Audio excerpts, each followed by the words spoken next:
So, in a continuation of our current area of study, agency and control in VCE Media Unit 4, we have been looking at the reasons or the rationale for regulation, as well as the issues that are that come to the fore in terms of government regulation.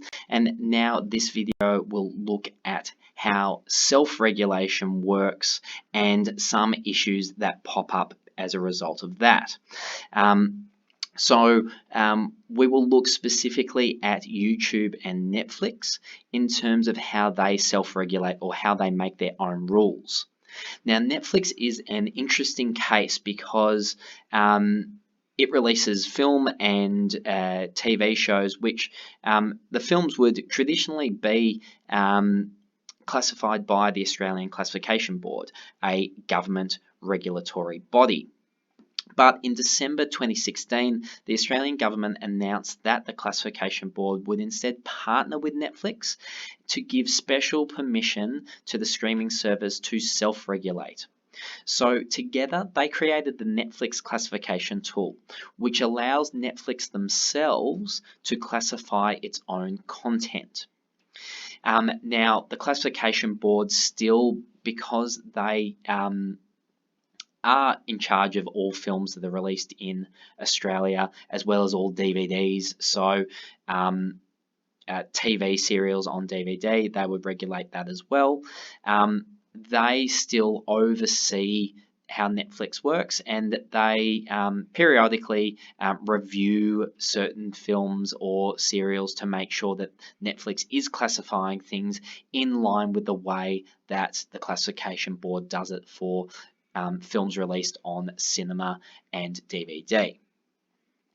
However, what this change has allowed for is that because Netflix is classifying material themselves, it means that they can release things at the same time as the rest of the world. If the Classification Board needed to be involved and check things before they were released in Australia, just like they do with films, it would actually mean that if something is released on American Netflix, there would be a delay before it was released in Australia. So to avoid that delay, Netflix is allowed to self-regulate their own content with a little bit of government oversight in terms of the regulation board. So when you are actually watching films, you can actually sort of see the ratings that are given to films in Netflix Australia are in line with the classifications in Australian films. Another way that Netflix self-regulates is that it actually hands over a bit of the agency to users themselves. So as well as the classification tool, Netflix allows for the increased protection of vulnerable audiences, such as children, through the use of parental controls. This places regulation control on the user themselves, allowing parents to create a PIN-protected access to content of a certain rating which they choose. So we said before how the Classification Board gives advisory categories. So if we look at here, we've got G-rated content is for little kids, PG for older kids, and then teens can actually have PG. Now this is an American one, but teens would also be able to watch M-rated material in Australia. So this actually works in a way that's perhaps a little bit more strongly regulated than traditional films are, because M-rated material is only advisory. A 5-year-old can actually go to a DVD shop and buy an M-rated film, or they could go to the cinema and buy a ticket to see an M-rated movie. Now, people at the cinema might ask some questions if a 5-year-old is buying a ticket, but legally they would be allowed to do so. By parents having this additional control, it means that they can have just their little kids, so their 5-year-olds, only watching little kids stuff. And then the parents punch in the code that only they know to watch some more adult material. So in this way, Netflix parental controls can actually work better than the traditional government regulation of the Classification Board. Now, directly from the study design is a challenge or an issue that's proposed with regulation as a whole, in that governments can exercise control over the media through regulation, but individual interaction with other media users, as in social networks, is not subject to these constraints. So while the classification board can determine whether a film is MA or R or PG, they can't actually regulate how people interact with one another. Self-regulation, on the other hand, can. An example of this is YouTube's community guidelines. So in YouTube's terms of service, they outline some guidelines which list the types of content that could be removed from their service. Now, when we say types of content, we mean not only the content in the videos themselves, but also the content in the comment section. So the guidelines say that any material that includes nudity or sex, harmful or dangerous materials, so that could be films that talk about suicide or are particularly harmful in terms of describing certain things that happen in the world, anything that is hateful, anything that is violent or graphic, anything that can be counted as harassment or bullying, any spam or scans, threats to other individuals, and anything that infringes on copyright can be removed from YouTube channels. So in this way, harassing or bullying comments in the comment section of a YouTube video can be policed by YouTube's self-regulators and moderators, whereas it cannot be by government regulation. The way in which videos can be reported or comments can be reported is at the bottom right hand section of any video that people watch. There is an option to click report video, and then users get a list of those requirements, and they tick the box to say this is what I am choosing to report, or this is the type of infringement that this video makes. So in order for content to be removed from YouTube, it must first be reported by a user. It is then reviewed by YouTube moderators, who check it against the guidelines before making a decision. In December of 2017, YouTube actually employed 10,000 more people to check the videos for content breaches and clean up YouTube. Now, while this is a great thing that they've got 10,000 people doing it, when we know that over 400 hours of content is uploaded every minute, it actually would require millions of people to be constantly checking this material to make sure that none of it actually infringes on any of their rules. Instead, they need to rely on people being offended by something first, knowing where to tick the box to report the video, and then being reviewed by YouTube's moderators. So we have previously, across this area of study, looked at some examples of either material that has been reported or should be reported. When we've looked at YouTube, we've discussed Logan Paul and how he has caused outrage with his depiction of a dead body. We have spoken about how individual users have manipulated YouTube's recommendation algorithm to upload content that is highly inappropriate for children but looks like kids content, and so when a child is actually watching YouTube and the autoplay feature or the recommended feature actually suggests things that are extremely inappropriate, like Mickey and Minnie Mouse in a sexually compromising situation, or Peppa Pig getting a horrific and graphic trip to the dentist. We've also spoken about Michelle Phan and how she has infringed on copyright. And when we looked at government regulation of the media, we saw how Ken Park might be refused classification and therefore banned from being screened or sold in Australia, and yet at least 4 different versions are available to watch by Australian audiences on YouTube. So when we discuss these sort of issues, neither government regulation nor self-regulation is 100% foolproof.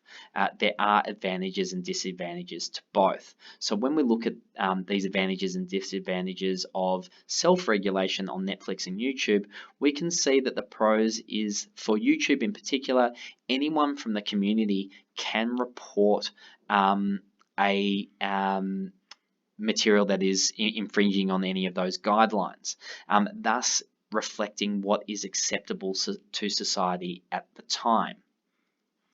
Another positive of YouTube self-regulation and Netflix self-regulation is that it saves time and money.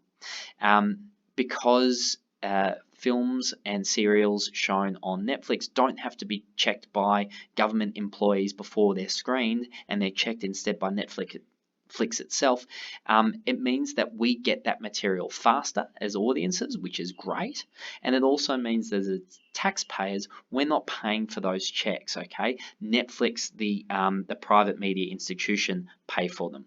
In a similar way, YouTube, it means that everybody can upload stuff immediately. It is not checked until somebody reports it. As we said there, so content is made available immediately. Finally, self-regulation works because it's in the company's best interest to have a positive public profile. YouTube does not want to be known as a website that causes harm to children. It doesn't want to be known as a pornographic channel. It doesn't want to be known as a channel where terrorists can upload videos that incite hate. So it's really in the company's best interest to self-regulate and keep their customers, keep society happy. On the flip side, there are some negatives with self-regulation. It only, particularly for YouTube, it only comes into effect after offence has been taken. We can look at that example with Logan Paul, where his video of the dead body was seen by millions of users before anybody reported it, and then millions more before YouTube actually acted upon it and removed that video. So people need to be offended first for YouTube to actually do anything, rather than the way that the classification board works in terms of it checks things before anybody even sees it. Another negative is that just the sheer volume of uploads on YouTube, 400 hours of video every minute, makes it really difficult to enforce consistently. So things can really easily slip through the cracks, as we have seen with those kids videos, as we have seen with the Ken Park stuff, which is still available to watch on YouTube. With people constantly uploading stuff, it means that it's really hard for YouTube to be taking things down, even with 10,000 moderators employed just last year. Finally, a major negative of self-regulation, particularly when it comes to YouTube, is that because it is a United States company, its guidelines for the global audience will naturally reflect their US standards and what they see as their values. By being based in the US, they create values based on United States society, and yet they are a global media institution. An example would be the use of nudity. On YouTube, there is no nudity allowed. Now, that is something that American society is strongly positioned against. That American citizens don't like to see nudity in their media content, or if they do, it is given a significantly high rating. For other countries, in say Europe, for example, nudity is not something that causes offence. And so yet people watching YouTube in France or are even uploading material for French audiences are subjected to US values. That can be a real negative of putting self-regulation in the hands of an international company. Instead, having that joint self-regulation with local government regulation oversight, like what Netflix does, can actually work to make sure that Australian values are being upheld and supported in an international global media institution.